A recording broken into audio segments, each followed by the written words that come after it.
One of the things that James Ashton did with the Easel Club is to create a fraternity of painters.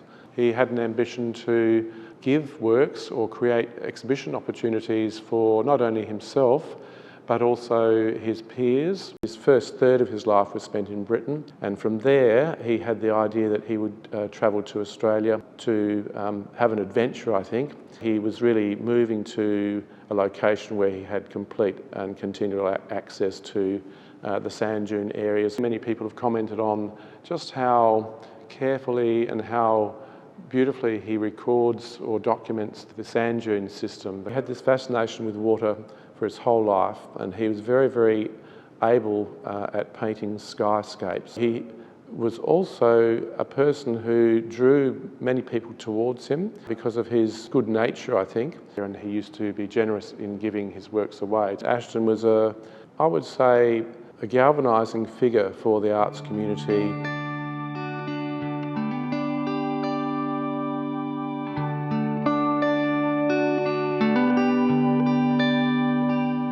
Good morning, my name's Ken Orchard and I've been working on this exhibition for the last 2 years for the Royal South Australian Art Society.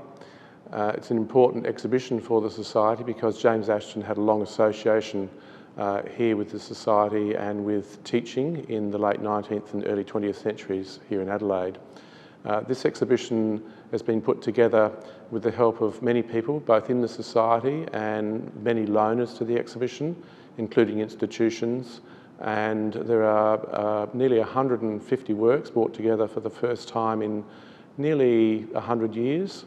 James Ashton had an exhibition here at the Society in 1927, and that was the last major exhibition of his work seen in Adelaide.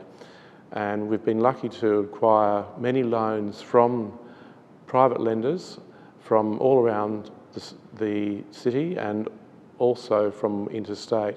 The exhibition comprises paintings done by Ashton over a long period of time. The earliest work in this exhibition is 1887, and that work comes from the Prince Alfred College, where James Ashton was art master for nearly 40 years. He left a gift of paintings to the college when he retired in 1925, and for this History Festival this year in Adelaide, for the centenary of that gifting, we've put together this exhibition.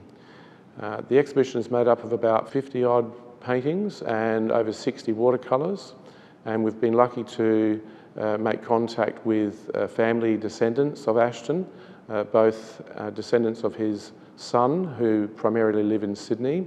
The son was Will Ashton, who was a famous artist in his own right, and the younger sister, Edith Ashton, who married an MP by the name of Ernest Anthony, and the Anthony family are still in Adelaide, and both sides of these families have generously loaned significant paintings to the exhibition, but also they have been the custodians of items that were given to the artist, to James Ashton, in the late 19th and early 20th centuries.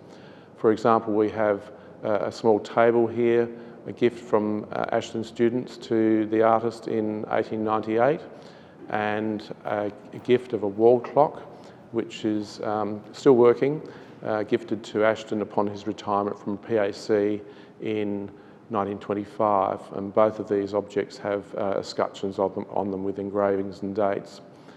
We also have quite a substantial collection of photographs that are in the family that show Ashton as he was, mainly in later age, but there are significant paintings of Ashton by other artists also comprised in one corner of this exhibition. It's important to understand that Ashton was I would say, a galvanising figure for the arts community from the time that he arrived here in Adelaide. He arrived in 1884. He quickly established an art school 2 years later in Norwood, and he worked in Norwood for over 10 years, and in the meantime he picked up his job as the drawing master at Prince Alfred College in 1887. And he taught both at the Prince Alfred College, and then he brought his art school, his own private art school, into the city to Grenfell Street, and that was still running up until his retirement in 1927, at the time that he had his last exhibition. So he was also a person who drew many people towards him because of his good nature, I think. There was a small group called the Adelaide Easel Club, which was established in the early 1890s, which ran for 10 years. Ashton was the first vice president of that club, and he then in 1896 took over as the president of the club. It was very successful, and that club, well, they were invited to join the South Australian Arts Society in 1900, around the time of the development of what we call the federal exhibitions, which ran for a period of about 25 years here at the Society. Ashton and another few members of his Easel Club group were contributors to those exhibitions, and in Ashton's case, he contributed to all of those exhibitions, that is 25 years. Twice a year there was a federal exhibition, usually at the end of the year, and an annual exhibition usually in winter, in June. And right up until the year that Ashton died in 1935, in August, he was still exhibiting work here at the Society in about April of that year. So he had a very, very long track record, not only as a bureaucrat within the organisation, but as an exhibitor in the gallery. So he was very prolific. One of the things that I've been trying to do over the last 2 years, particularly in the last 12 months, is to find works which give some coordinates for understanding Ashton's output, finding works that are ideally dated and also with their original titles. And one of the key tools that I've been able to use to do that is to refer back to the catalogues that the Society published in the times of those early exhibitions. They were quite fulsome documents. Usually the artist's name were associated with titles of works. The cost of those works were recorded, and in many cases Ashton contributed 10 or 15 works to individual exhibitions.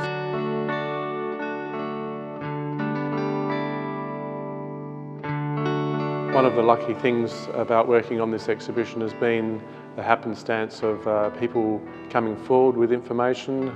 Sometimes a friend has given me a contact of a person that they knew had an exhibition work that they bought many years ago. In this instance, with this painting next to me, which is called Full Summer, the owner of this work came to the Erbray House exhibition about 2 years ago, and she heard that I was working on James Ashton, and she got my contact number and rang me up, and she said, "Oh, Mr. Orchard, I believe you're working on a show." So I went around there and visited her home and saw the work in its new frame, and what had happened in the interim between her grandfather acquiring the work in 1911 and now is that the frame, the old frame, was a little bit damaged, so they put that to one side. I didn't really understand the painting because the current owner, thought that this was a Noarlunga painting by Ashton, and I was able to go back to the Society records and find that not only was this exhibited in 1911 in the annual exhibition here at the Society, but that it was illustrated in that catalogue in a very unusual way. It's one of the very few paintings in any of the catalogues produced by the Society which shows it in its original vintage frame. And so I took that documentation back to the owner and convinced her that it would be a lovely idea for the forthcoming exhibition to remarry the original frame back to the painting, and in that process have the frame restored, which we duly had done with the help of a significant conservator here in Adelaide. And so in bringing these two structures together, the original painting with the original frame, we've brought this work back to life, I think. And it's a very important painting from the point of view of a location. It's not Noarlunga, as it turns out. It's actually the Brighton beach, the Brighton sand dunes, as they used to be in the 1910s. There was major work done in Brighton through the 1920s and 30s, levelling off sand dunes and clearing areas away for the development of a suburb. And Ashton was part of that process, really, both he and his daughter. This particular painting dates from 1911. There are 4 major works in this exhibition from that year, So Ashton was capable of being very productive in those years following the success of acquisition of some of his paintings by the State Gallery. This particular painting is also interesting from an art historical point of view because the family still have the sale of, so it belonged to Mr. Jackman, Eric Jackman, and this is the bill of sale that still remains in the family, dated 1911, signed by Ashton himself. It's been restored for this exhibition. Luckily it's a survivor. And Jackman, this transaction here is very interesting from my point of view as a scholar, because Eric Jackman was the brother of Herbert Jackman, and Herbert Jackman was an early member of the Adelaide Easel Club. So you can see the sort of social connections that happen around people at this time from the 1890s through to the early 1910s. Herbert Jackman was an architect, and he and David Garlick had a very significant architectural business here in Adelaide. They designed many significant buildings which still stand, the Adelaide Railway Station probably being the chief building in terms of its scale, still extant. He was a very good plaster builder, and there is a portrait of James Ashton in the Prince Alfred College collection, plaster cast. We don't know who it's by, but it could well be that the brother of the original owner of this painting. This painting is also significant for the skill that it shows of this artist in terms of his tonal relationships and colour relationships. Many people have commented on just how carefully and how beautifully he records or documents the sand dune system, the colour of the vegetation against the sand against the seashore with the wet sand against the colour of the water, and all of that set against the sky. So these tonal relationships really at a high key, I think, in this particular work. It's not the only Brighton work in the exhibition. There are 4 or 5 from this location, done over a long period of time. And as an older man in his 70s, he would often go down to Brighton Beach to paint, and he used to be generous in giving his works away to some of his younger residents in that particular district.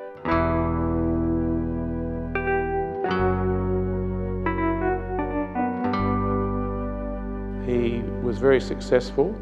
He made an effort to engender professionalism in the students that he had, and some of those students from the early days right through to the 20s were very successful to the point where they were travelling overseas, exhibiting overseas in London, Paris and in America. And he had female students who went on to have successful careers both here in South Australia and interstate. Rose Loquet was Ashton's probably one of his most famous students. He thought very, very highly of her work, and her works are in the public collection here in South Australia at the Art Gallery of South Australia, as well as in this society.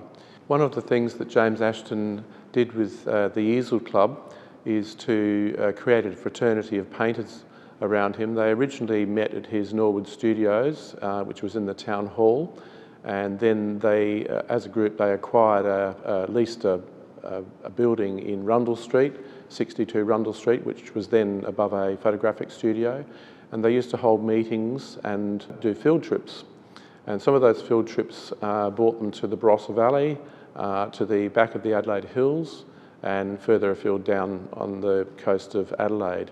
And in this exhibition there are a couple of paintings by Ashton which we think date from about 1895 to 1898, and they're very significant because they give a sense of Ashton at work in the field. They're quite small works. In some instances they're quite detailed, and they're stylistically quite different from many of the other works that he did subsequent to Federation period. This exhibition has, as I said, 55 odd works, and the dated works are as early as 1887 right through to 1929. There's a painting in the exhibition which was done down at Green Bay in Port Elliot, which is dated to 29. It showed in the 1929 exhibition here in the Society. There is also another watercolour in the exhibition which would have to be painted at least after 1933. So we have a range of works which span nearly 50 years in this exhibition. We're also lucky to have acquired the loan of 5 or 6 Colombo works. So from about 1910 through to 1924, Ashton travelled to Colombo multiple times, sometimes by himself, sometimes with his wife, Mary, and he made records of the sunsets and the landscapes in around Colombo, and he worked in both media, oil media and watercolour media, and he had major exhibitions of these Colombo works back in Adelaide when he returned. He was still travelling to Colombo as late as 1933. I think he travelled there for health reasons during the winter months, and he is known to have also travelled to Perth and worked there with students, as well as travelling down to Victoria to areas like Port Fairy, Port Macdonald in the southeast of South Australia, and in Hillsville later on in his life down on the outskirts of Melbourne. His son Will ended up living in Sydney. Will had an international career, trained in Britain, first with his father here in Adelaide, then he went to Britain, to Cornwall, and trained with the St Ives group, and then came back to France and spent a lot of time on the continent and returning to Adelaide up until the end of the First World War. So from 1919, once Will was established in Sydney, his father James would travel over with Mary and visit Will and his wife and sons. So there are a couple of Sydney paintings which are a bit unusual in this exhibition by James Ashton. There's one of Bondi Beach, which is quite an interesting one. Almost all the paintings in this exhibition have water in them, either a river or a coastal beach or a headland which shows water. Even the Colombo works that he did all have a water element. There are only 2, there's a forest scene and Blue Mountains scenes in the exhibition. So he had this fascination with water for his whole life, and he was very, very able at painting skyscapes.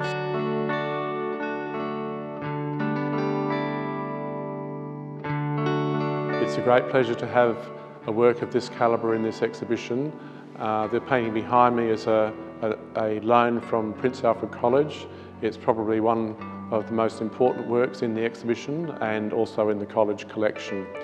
Ashton painted this in 1911, and it shows the Bluff, which was titled originally The Bluff from Port Elliot when it was gifted to the college in 1925, but I think the title of the work was originally given as The Bluff from Victor Harbour, and in the background you've got this storm sweeping through with the sunset behind it, which was, to my mind, a very distinctive part of this painting, and the way that Ashton has captured this kind of aftermath of a weather storm makes it quite a remarkable painting.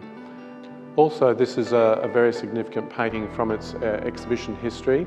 Not only was it exhibited here at the Society in 1914, but around the time that it was gifted to the college in 1925, it was just returned from London. It had been sent to London for the Wembley exhibition in 1925. There were 2 major exhibitions called the Empire exhibitions in London in 1924 and 5. And this particular work was sent to the second of those exhibitions. And what's wonderful about this painting being brought together again with the original certificate of contribution that Ashton made to that exhibition, this still remains in the family. It's a little bit damaged, but there it is, still in its original condition. The second exhibition in 1925 was seen by nearly 9 million people, and the 1924 exhibition, I think, had something like 17 million people through. So these 2 exhibitions together were one of the most significant exposés of Western culture at that time in the aftermath of the First World War. I think the artist has really excelled in the way that he's managed to capture the move and the mood of the passing storm in this work. And we're very lucky to have been able to bring this work into this space. It's quite heavy, and there are no lifts big enough in this building to bring it up, so it came up the stairway as it would have done originally when it was shown here in 1914. So it brought us in some ways into an understanding of all the logistics of how the Society used to run its big exhibitions.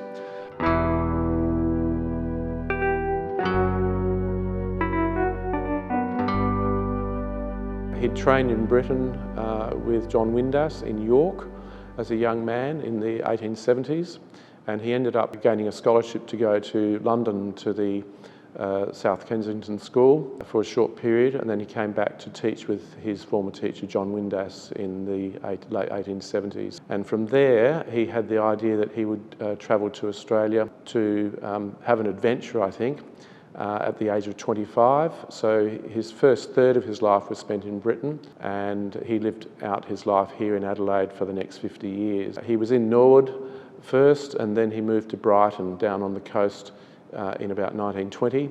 So he was really moving to a location where he had complete and continual access to the sand dune areas around Brighton and further north to Henley Beach.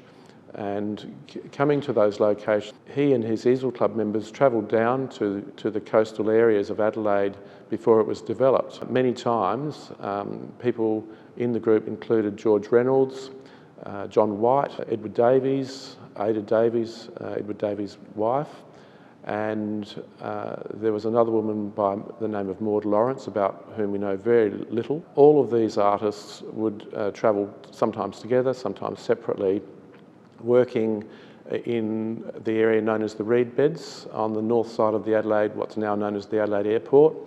And they made many paintings of those areas in around the reed beds and the Glenelg sand dunes, as well as north up towards Semaphore, Grange. And these paintings were exhibited in the early federal period, that is after 1901, in the South Australian Art Society's exhibitions. We're very fortunate to have a major painting in this exhibition called the Patawalonga, which I'll speak to a little later. And we have significant loans from not only the Prince Alfred College, but also the Yankalilla Council, the Strathalbyn Museum, the Alexandrina Council, and other institutions, including Norwood, which have a major painting, early painting by Ashton done in 1893. All of these works haven't been seen together before for at least 100 years, and some of them have never been seen in public since they were acquired by council collections in those early times.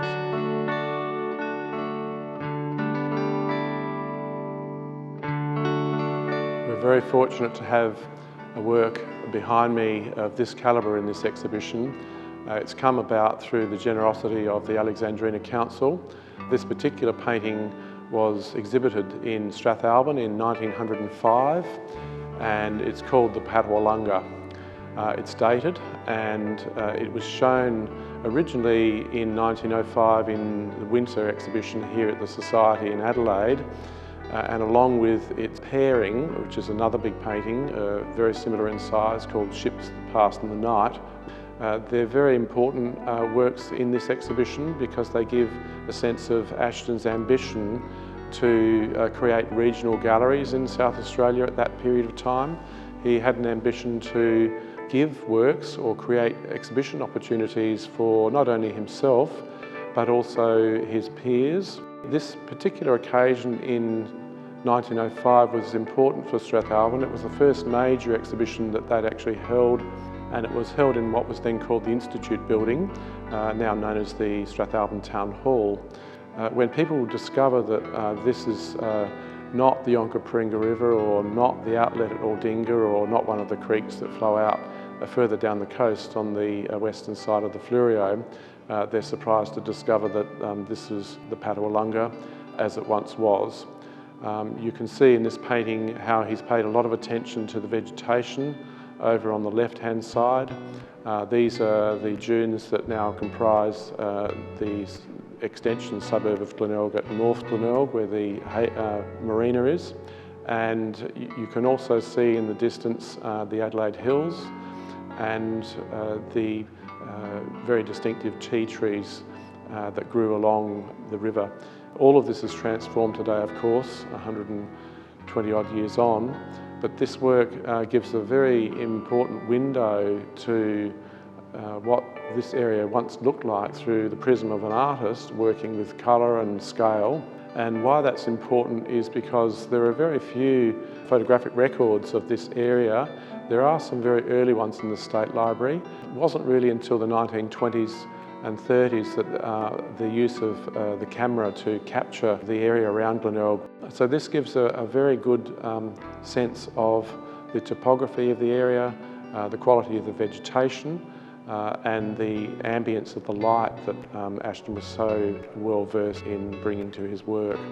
I saw this work probably in the late 70s, and it always stuck in my mind as something of significance. And so 40 odd years later, when I was working on this exhibition, I thought, well, wouldn't it be great to be able to go down to Strathalbyn and maybe find this work. It was actually restored. It was damaged at some stage in a storage process, and then it was restored by two people, a couple who ran an antiques business in Strathalbyn in about 2008. So both of these works, particularly the Patawalonga, have been restored and look exhibition ready. You know, they're almost looking like they're brand new again. So we've been very fortunate to bring these back into the fold of the society and bring them back 120 years later.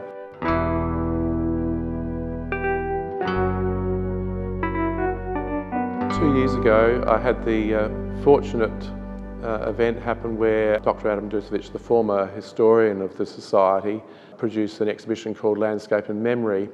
I had a couple of paintings both by former members of the Society which I thought he might be interested in, and so I brought them in to show him those works which eventually ended up in that exhibition in 2023 for the History Festival. In that process, I became aware that there was probably a blind spot for some of the artists from that earlier period that we were focusing on in that exhibition. So I devised, I guess, a prospectus to work on James Ashton with the assistance of Dr. Dusevic, and we put together over a period of about 12 months a sort of checklist of works, finding out where works were, both institutionally and in private collections. So this exhibition's come off the back in 2025, off the back of the Landscape and Memory Show in 2023. Importantly, this exhibition has a catalogue produced for it, which Adam Dusevic has designed and had printed for the Society. And everything in the exhibition is documented as rigorously as we could make it. And we have included historical interviews with the artist, with James himself. He was interviewed many times across his life.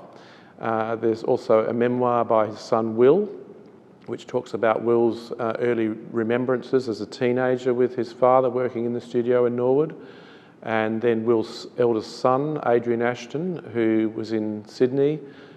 He was an architect, and when James Ashton died in 1935, the grandson, Adrian Ashton, published a loving tribute to his grandfather in the journal, the significant journal Art in Australia, in 1935. I've also been fortunate in the process of putting this exhibition together to make contact with the Sydney side of the family and the Adelaide side of the family.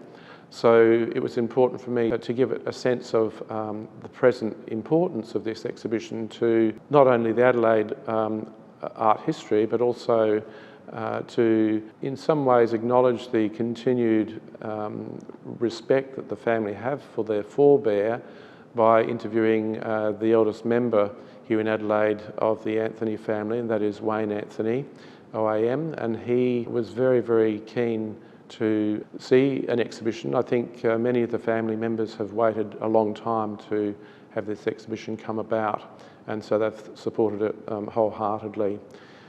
The exhibition has run for 5 weeks here at the Society, and it's had a very good response. We've had many numbers, probably about 1,500 people through the exhibition. We've gone to a second print run, so there's quite a bit of interest in this part of South Australia's history through the prism of this very significant artist. In closing, I think the opportunity to bring together works that maybe change the viewpoint about Ashton, shift the benchmarks for him. Many of his works are seen in their own public collections, often not on exhibition, but so many people have Ashton works because he was so prolific. We don't really know how many watercolours he did, probably in the thousands, so they're widespread. We could probably expect to find about 500 named paintings with titles to them that he produced across his whole life. So this show here in society is a significant step, not the last step, I'm sure. There'll be other exhibitions that will be generated out of this, what I see as a watershed moment for this artist. It's the first time that we've been able to produce a fully illustrated catalogue of his work. There were two smaller exhibitions which had catalogues produced for them in 1927 and 1982, but they didn't really contain a full scope of the visual aspect of the record of those exhibitions. The Art Society is a very important part of the history of visual culture in South Australia. It's over 150 years old.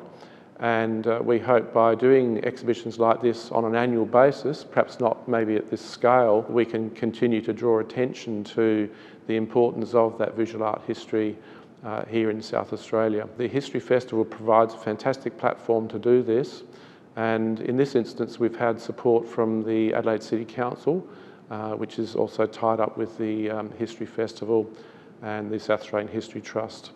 The History Trust themselves have loaned 3 watercolours to this exhibition, so it'll kind of all lapse together to create an occasion for honouring an artist of the calibre of James Ashton.